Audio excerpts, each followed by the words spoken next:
இடுப்போடு அழகான மடிப்போடு அசைந்தாடும் மணித்தேரே உனக்காக வடம் போடவா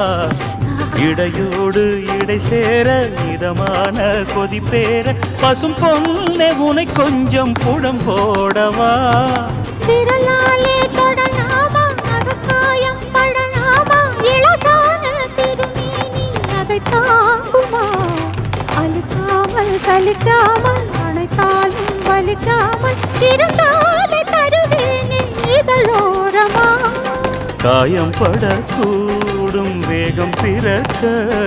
கூச்சல் விடக்கூடும் நானும் தவிக்க பூவை ஒரு பூவும் என மெல்ல பறிப்பேன் கட்டிக்கோ